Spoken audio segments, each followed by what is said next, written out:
In the grand stage of world literature, few tales linger in the mind as deeply as the ones we share here on Echoes of Stories.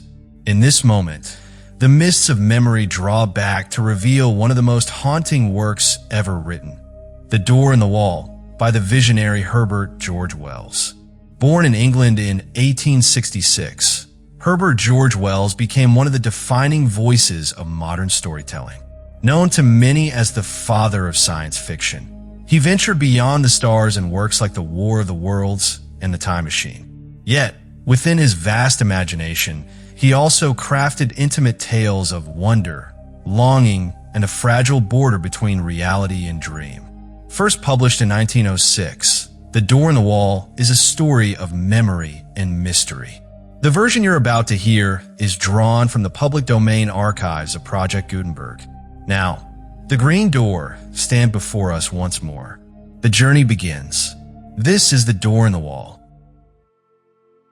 One quiet evening, just under 3 months ago, Lionel Wallace confided in me the strange tale of the door in the wall. At that moment, I believed him entirely. The sincerity in his manner left me with little room for doubt. He spoke with such calm certainty, his words carrying an unshakable conviction, that I found myself accepting every detail. Yet, the next morning, in the more ordinary light of my own apartment, my perspective shifted.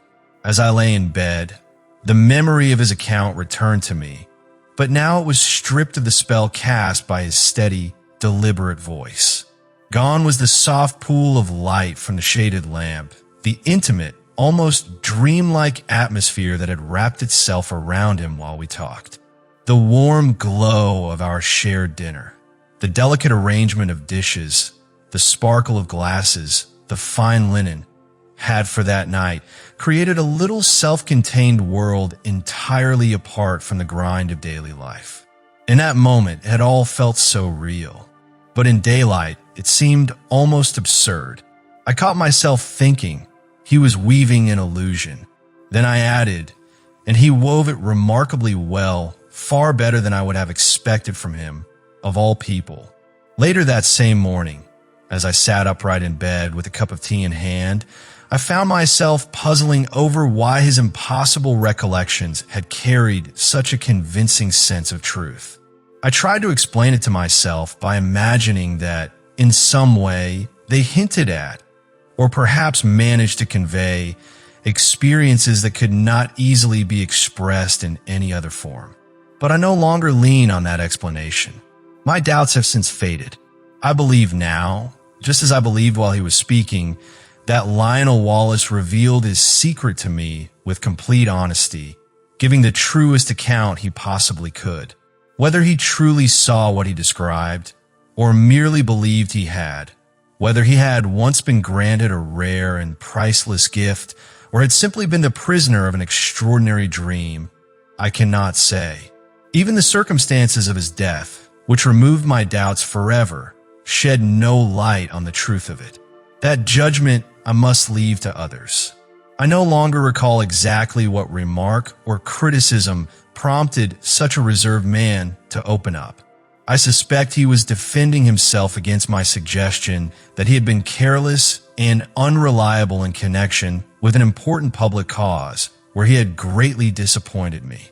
Then, without much warning, he confessed that he carried a certain preoccupation, something that, in his own words, was not about ghosts or visions, but was nonetheless a haunting presence in his life.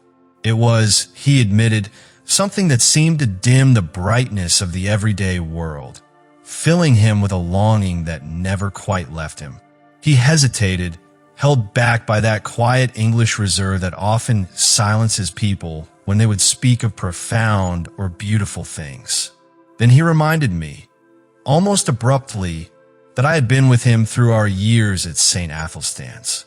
At first, I thought the reference unrelated, but after another pause, he began, haltingly at first, then with growing fluency, to speak of the secret thread woven into his life.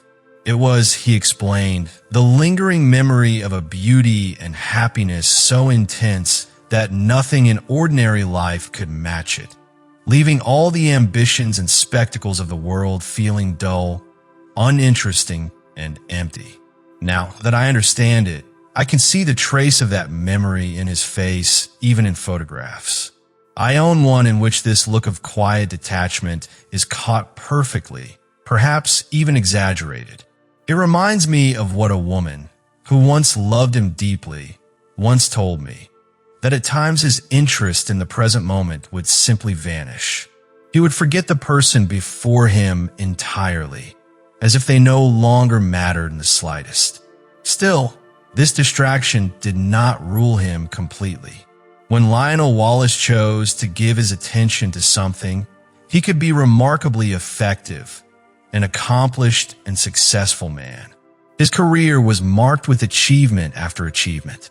Long ago, he had left me far behind, rising to a position in the world that I could never have matched. At just under 40 years of age, people said he would likely have held high office in the new cabinet had he lived. Even in school, at St. Athelstan's College in West Kensington, he outpaced me effortlessly, winning scholarships and honors while I managed only an average showing.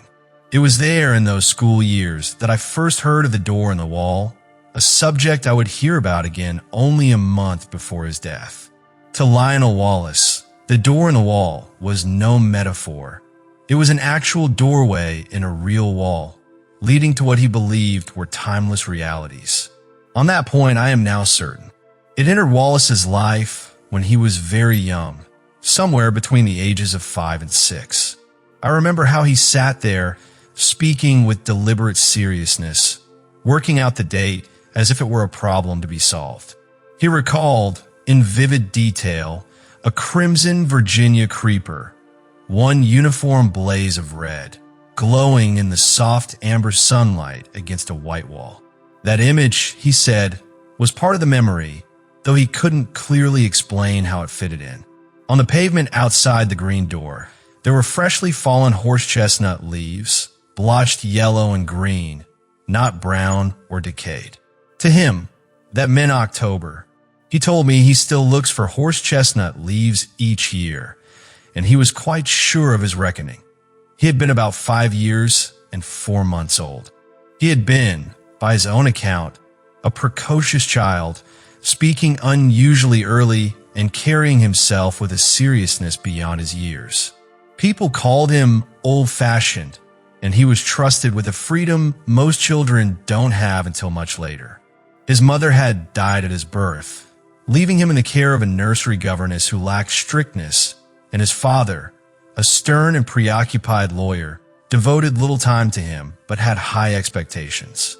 Despite his intelligence, life often felt dull and colorless until the day he wandered off. The exact cause of that escape and the route he took through the streets of West Kensington had long since faded into the blur of early memory. But the white wall and the green door set within it remained as clear as if they had been carved into his mind.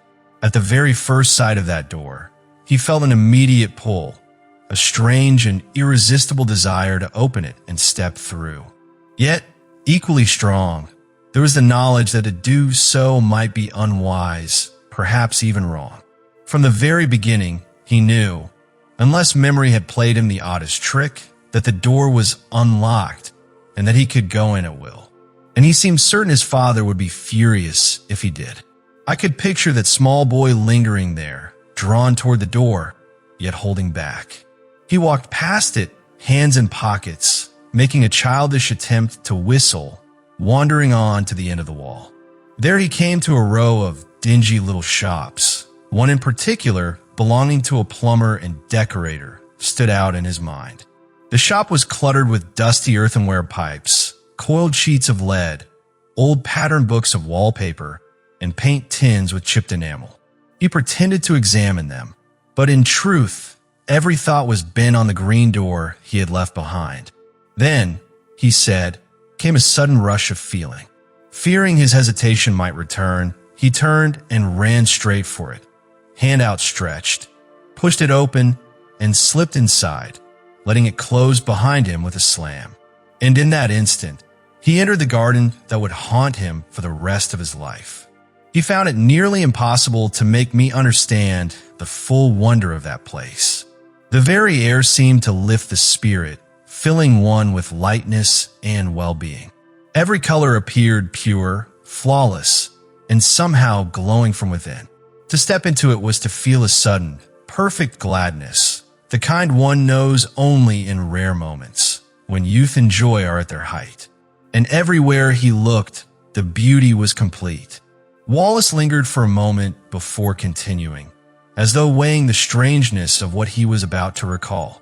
He admitted there had been 2 great panthers in that garden, spotted, powerful creatures, yet he had felt no fear. The memory was of a broad, sunlit path edged in marble, its borders overflowing with flowers, where the 2 velvet-coated beasts played lazily with a ball.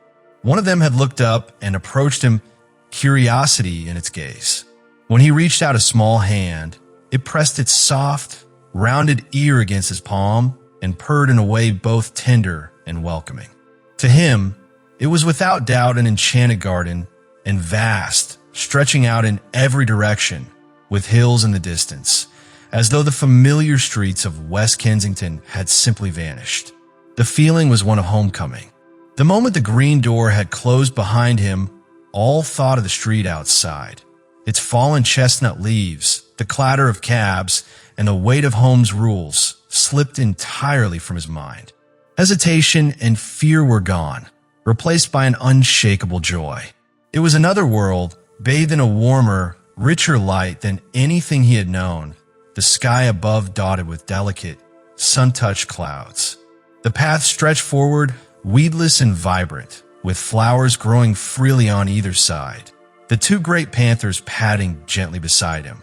He stroked their fur without a second thought, running his hands over the soft curve of their ears, and felt as if they, too, were greeting him as someone who belonged. Then a tall, fair young woman appeared, smiling as though she had been expecting him. She lifted him easily, kissed him with affection, then set him down and took his hand. The gesture brought no surprise, only a deep sense of natural belonging, as though he were being welcomed back to something precious that had somehow been forgotten. They walked together toward a set of wide steps framed by the tall spikes of blue delphinium, climbing to a grand avenue lined with ancient, dark-shaded trees. Between the red-bark trunks stood marble benches of honor and statues, while white doves, tame and unafraid, fluttered and cooed in the soft air. As they walked, he remembered her glancing down at him with a face both sweet and finely shaped, speaking to him in a gentle, musical voice. What she said he could no longer recall, but he knew the words had been filled with warmth and delight. A small Capuchin monkey with reddish-brown fur and bright hazel eyes soon appeared, climbing down from a tree to run alongside him. In a burst of playful trust, it leapt to his shoulder, chattering softly as they continued down the path together in shared happiness. They passed an elderly man deep in thought among a grove of laurels and a place alive with the color and chatter of parrots. Eventually, they entered a wide, shaded colonnade that opened into a cool, spacious palace. Inside, the air was alive with the sound of fountains, and everywhere there were beautiful objects, each carrying the promise of some deep and perfect fulfillment. The place was filled with people, some vivid in his memory, others blurred by time, yet every face was kind. Through their gestures, their touch, and the warmth in their eyes, they made him feel welcome, loved, even, and his heart filled with a gladness unlike anything he had ever known. Wallace paused for a moment, his gaze distant, as if he were peering into another time. He began recalling how, in that strange place, he had found playmates, a discovery that had meant the world to him, for he had been a lonely child. They played wonderful games in a grassy courtyard where a sundial stood, encircled by flowers. He spoke of the joy in those games, the warmth of companionship, and the sense of belonging. And yet, he admitted, there was a curious blank in his memory. He could not remember the games themselves.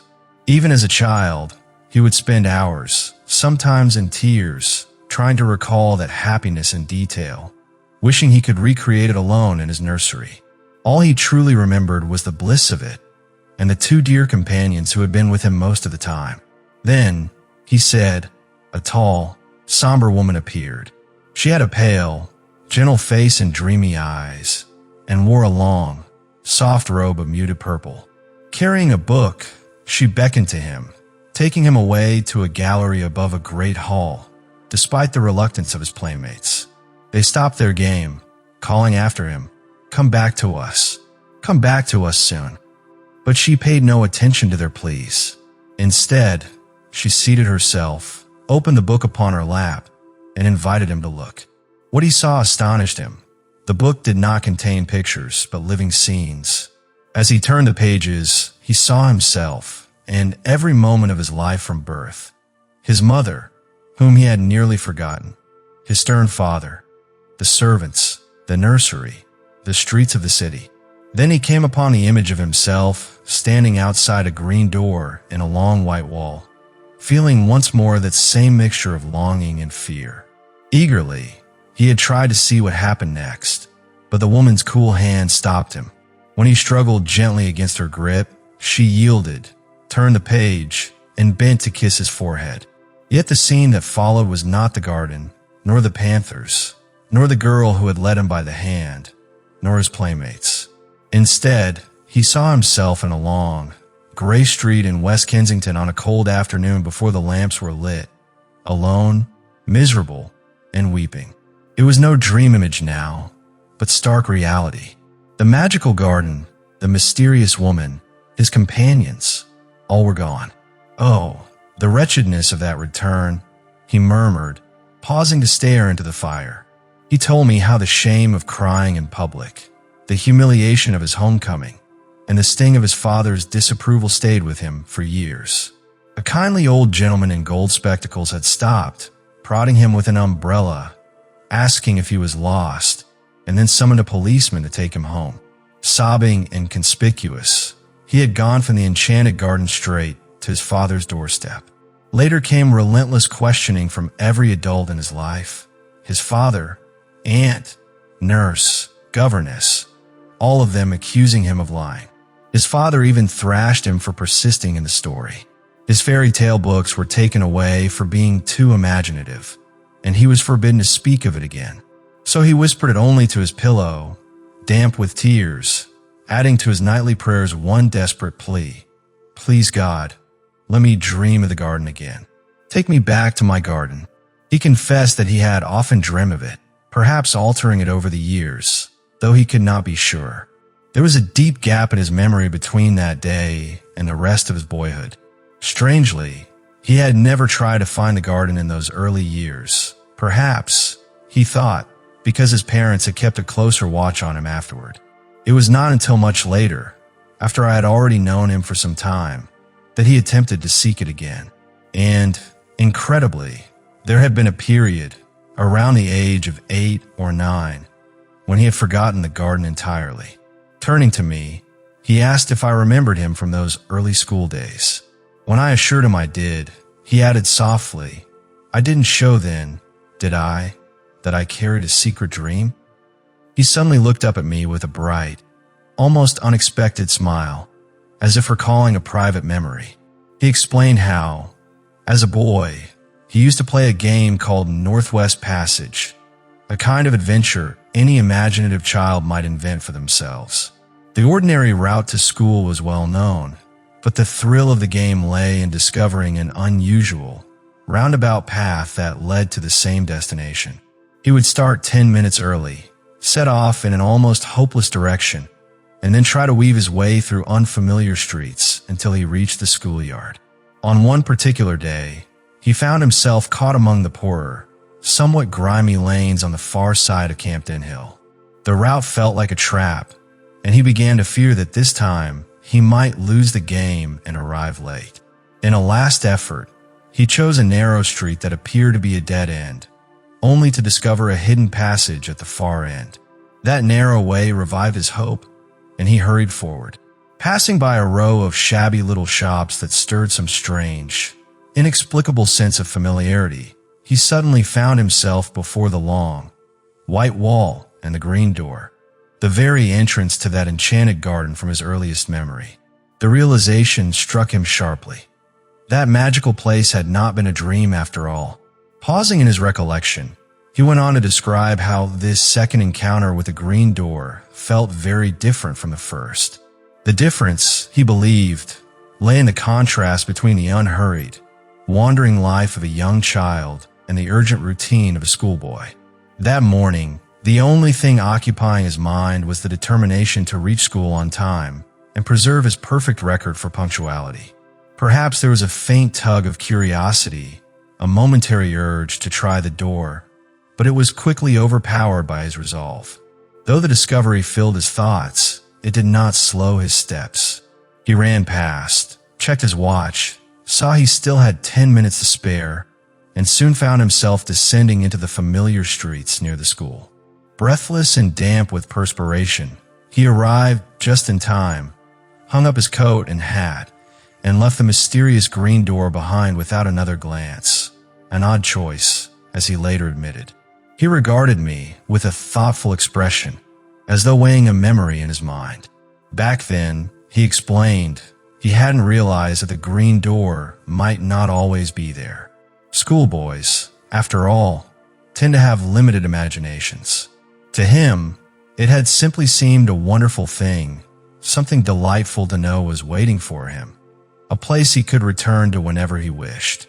Yet the urgency of getting to school had pulled at him. That morning, he admitted, he was probably distracted and inattentive, his thoughts lingering on the strange and beautiful people he expected to meet again inside that hidden garden. In his young mind, there had been no doubt they would welcome him warmly. At that time, he thought of the garden merely as a cheerful sort of refuge, a place one might visit now and then in between the demands of a busy school life. But he hadn't gone back that day. The following day was a half-holiday, which might have influenced his decision. Perhaps his inattentiveness in class had earned him extra work, leaving him without the time to take a detour. He couldn't be certain now. What he did know was that the garden filled his thoughts so completely that he could not keep it to himself. On the way home from school, he confided in a sharp-eyed boy they nicknamed Squiff, whose real name was Hopkins. He hadn't liked sharing the secret, sensing somehow that speaking of it might be against the rules, but Hopkins was talkative, and if the conversation had not turned to the garden, it would have settled on something far less important. The idea of speaking of anything else had felt unbearable. And so, he told him. The following day, during playtime, he found himself surrounded by a half-dozen older boys, their expressions a mix of teasing mischief and genuine curiosity. There was Fawcett, Carnaby, Morley Reynolds, and others. To his shame, he realized that part of him was flattered by their attention, despite feeling he had betrayed something sacred. He remembered one moment in particular, a fleeting glow of pride when Crawshaw, the son of the well-known composer, declared it was the best story he had ever heard. Yet beneath that, there was an undercurrent of guilt for revealing the secret. Fawcett, with his usual coarse humor, had even made a mocking remark about a mysterious girl in green, turning what had been a treasured, almost holy memory into the subject of a schoolyard joke. Wallace's voice dropped, heavy with the sting of remembered shame. He recalled how, in that moment, he pretended not to hear the worst of the teasing. But then Carnaby had turned on him, calling him a liar outright and challenging his claim. Wallace insisted he could prove the truth of it, could lead them to the green door in 10 minutes. Carnaby, seizing his chance, demanded he do exactly that, or face the consequences. He had a way of twisting a boy's arm until there was no choice but to give in, and with no one strong enough at school to stop him. Though Crawshaw offered a weak word of support, Wallace was caught. He admitted that he'd grown flushed and hot-eared, frightened and flustered, behaving more like a small, corner child than he liked to remember. And so, instead of setting out alone for his enchanted garden, he found himself leading a mocking little crowd of 6 older boys, their curiosity edged with threat, through the streets in search of it. His cheeks burned, his eyes stung, and his heart was weighed down by a deep, gnawing shame. Yet in the end, they never found the white wall or the green door. He knew, and still believed, that if it had been possible, he would have found it. But afterward, whenever he went alone to search, it was gone. Throughout his school years, he carried that restless hope, always looking, but never finding it again. The boys had been merciless afterward. Carnaby even called a council to condemn him for lying. Wallace remembered creeping home, slipping upstairs to hide the marks of his tears. When he finally cried himself to sleep, it wasn't for Carnaby's cruelty that he wept. It was for the lost garden, for the beautiful afternoon he had imagined, for the kind, welcoming women, the waiting playmates, and the mysterious game he had longed to learn again. He believed with all his heart that none of this would have happened if he had only kept silent. In the months that followed, his schoolwork suffered. His nights were filled with quiet sobbing, his days with distracted, wandering thoughts. For 2 terms, his reports were poor. The turning point, he remembered, was when the narrator's own victory over him in mathematics drew him back into serious work. For a while, my friend sat gazing silently into the glowing heart of the fire, as though his mind had slipped far away. When he finally spoke, he explained that he had not seen the green door again until he was 17. It had come upon him unexpectedly, for the 3rd time, as he was riding in a handsome cab to Paddington, bound for Oxford and the scholarship he had been working toward. He had been leaning over the front of the cab, cigarette in hand, feeling rather like a man of the world, when suddenly the long white wall and the familiar green door flashed into view. Along with it came that unmistakable sense of something unforgettable, something precious and still within reach. But the cab rattled past before he could react, so quickly that they had already turned a corner by the time the thought of stopping crossed his mind. For a moment, he felt a strange split in his will. His hand rose to tap the trapdoor in the cab roof while his other moved toward his watch. The cabman's brisk, "Yes, sir," jolted him, and almost in the same breath he waved it away, insisting it was nothing and that they had no time to lose. The cab rolled on. He won the scholarship. The night after hearing the news, he sat in his small upstairs study in his father's house, the rare sound of his father's praise and practical advice still echoing in his mind. With his favorite pipe, a sturdy bulldog, that proud badge of youth, clenched between his teeth, he thought again of the green door in the long white wall. If he had stopped that day, he reflected, he would have missed the scholarship, missed Oxford, and perhaps spoiled the promising career ahead of him. At the time, it seemed a fair trade. Those dear companions and that pure, dreamlike world felt sweet but distant. His grasp was now on something tangible. Another door had opened before him, this one leading to his life's ambitions. Once again, my friend's gaze settled on the fire. For a fleeting instant, the glow illuminated a certain stubborn strength in his features, only for it to fade back into the shadows.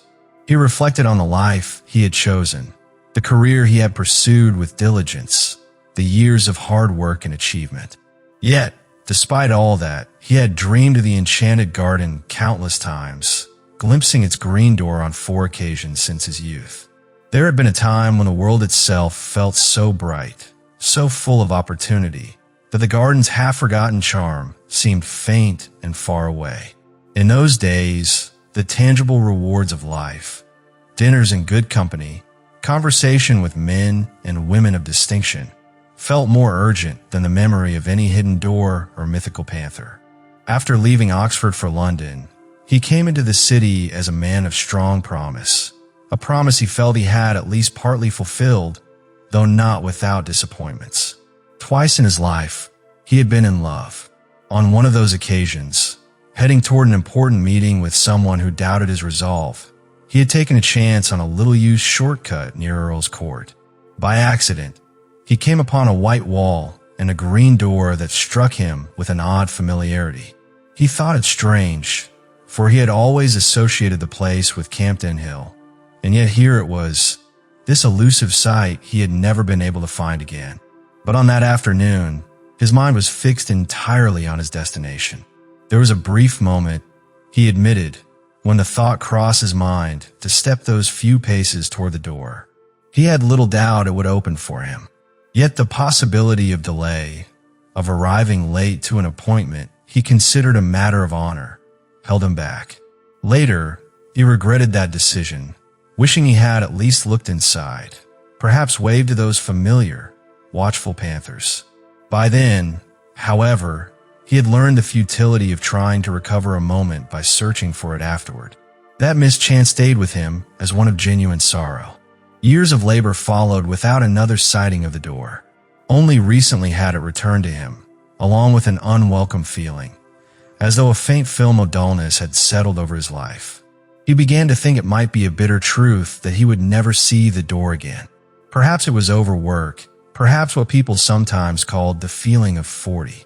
Whatever the cause, the vivid energy that once made effort easy had dimmed, and just when political developments demanded his attention most, life, he felt, was becoming toilsome. Its rewards, when they came into reach, seemed cheapened. And then, at last, he realized he wanted the garden again, wanted it intensely. But in the time since, though he had seen the green door 3 times more, he had never gone in. He leaned closer across the table, his voice carrying a weight of immense sorrow, as though each word was heavy with regret. 3 times, he said, the chance had come to him again, 3 opportunities to step through the green door and leave behind the dust and heat, the empty glitter of vanity, and the weary grind of meaningless duties. Each time, he had sworn to himself that if the door appeared again, he would go in and never return. Yet when the moments came, he had not gone. 3 times in a single year he had passed the door and failed to enter. The first had been on the night of the dramatic snatch division on the Tenants' Redemption Bill, a vote that saved the government by a margin of 3. No one on either side of the House had expected the decision that night, until suddenly the debate collapsed like fragile eggshells. He had been dining in Brentford with Hotchkiss and Hotchkiss's cousin when the urgent call came through. Both unpaired, they had raced toward Westminster in his cousin's motor car. On that hurried journey, they sped past the long white wall, the green door glowing faintly in the moonlight, its surface broken by yellow blotches as the headlamp swept over it. He had recognized it instantly, but the moment slipped past without a word, save for a hurried brush-off when Hotchkiss asked what was wrong. Moments later, the vote was cast, and he had told the party whip he had made a great sacrifice. The whip's brief reply, "They all have," closed the matter. In that instance, he could not see how he might have acted differently. The second chance came when he was rushing to his father's deathbed to say a final farewell to that stern old man. In such a moment, life's duties were inescapable. But the third time was different, and it stung him to remember it. That had been only a week earlier, during an evening at Frobisher's with Gurker and Ralph's. The talk had grown personal and carefully measured. The subject of his possible position in the reconstructed ministry was never openly stated, yet it hovered close to the surface. His aim was to draw some decisive word from Gurker, though Ralph's presence made it difficult. He knew Ralph's would soon leave them beyond Kensington High Street, and he intended to seize that moment alone with Gurker to speak plainly. It was during this careful conversational maneuvering that he noticed, at the edge of his vision, the familiar white wall and the green door. The 3 of them walked past it without breaking stride. He could still recall the sharp outline of Gurker's profile under his tilted opera hat, the folds of his neck scarf swaying as they moved ahead, casting long shadows that merged with his own and Ralph's on the pavement. He passed within arm's reach of the door, asking himself what might happen if he said good night then and stepped inside. But his mind was knotted with other concerns. Most of all, the need for that crucial word from Gurker. The thought of vanishing abruptly crossed his mind, followed at once by the absurd image of newspaper headlines announcing the sudden disappearance of a prominent politician. 1,000 small, worldly calculations, trivial in themselves, yet heavy in that moment, tipped the balance. And so he kept walking. Then, with a sorrowful smile, he turned toward me and spoke slowly. Here he was, he said. Here he was, and his chance had slipped away from him. 3 times in a single year, The door had been offered to him, the door that led into peace, into delight, into a beauty beyond imagination, into a kindness no human being on earth could ever fully know. And each time, he had turned it down, and now it was gone. When I asked how he could be so certain, he said he knew. He simply knew. All that was left for him was to carry on, to hold fast to the responsibilities that had so strongly bound him when those moments arrived. Outwardly, he had what the world called success, this shallow, flashy, irritating, and envied thing. He had it, holding a walnut in his large hand. He said that if this was his success, then it was worth no more than this. And with that, he crushed it and held out the broken shell for me to see. He went on to explain that the loss was consuming him. For nearly 10 weeks, he had done no real work, aside from the most urgent and unavoidable duties. His spirit was filled with a regret that could not be eased or quieted. At night, when the chance of being recognized was lower, he would go out, wandering through the city. He wondered aloud what people would think if they knew a cabinet minister, the responsible head of the most important department in the government, roaming the streets alone. He would drift through the darkness, grieving, sometimes almost speaking his sorrow aloud, for a door and for a garden. I can still picture his somewhat pale face and the unusual, somber fire that had settled into his eyes. Even tonight, his image remains vivid in my mind. I sit here, recalling every word he once spoke, the tone in his voice, while last evening's Westminster Gazette still rests on my sofa, carrying the notice of his death. At lunch today, the club was filled with talk about him and about the strange riddle surrounding his fate. His body had been discovered early yesterday morning, lying in a deep excavation near East Kensington Station. It was one of 2 shafts dug as part of the southern extension of the railway. The site was shielded from the public by a high wooden hoarding along the road, within which a small doorway had been cut to allow certain workmen who lived in that direction easy access. Due to a misunderstanding between 2 foremen, that doorway had been left unfastened. It was through this opening that he had entered. My mind remains clouded with questions and mysteries. It seems likely that he had walked the entire distance from the house that night, something he had often done during the last session, and I picture him making his way through the quiet, empty streets, his figure dark against the night, moving with purpose. Perhaps the pale glow of the electric lights near the station made the rough wooden planks look almost white. Perhaps that carelessly unfastened door stirred some deep memory within him. I cannot say for certain whether there had ever been any green door in the wall at all. I have shared his story exactly as it was told to me. There are moments when I believe Wallace may have been the unfortunate victim of a coincidence, a rare, though not unheard of, kind of hallucination intersecting with a dangerous hazard left unsecured. Yet, that is not the belief I hold most deeply. You may consider me superstitious, or even foolish, but I am more than half convinced that he possessed a rare and unusual gift, some mysterious sense, that appeared to him in the form of a wall and a door, offering an escape, a hidden passageway into another, far more beautiful world. And yes, you might say that this vision ultimately betrayed him.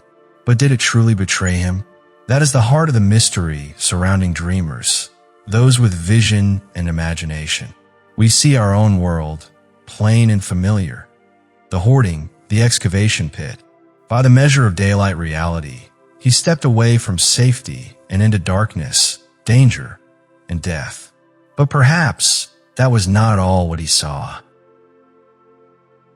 There are stories that end, and there are stories that never truly leave us.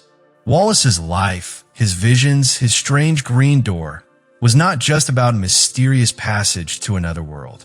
It was about longing, about that unshakable feeling that somewhere, beyond the gray walls of our daily lives, lies a place where everything feels right.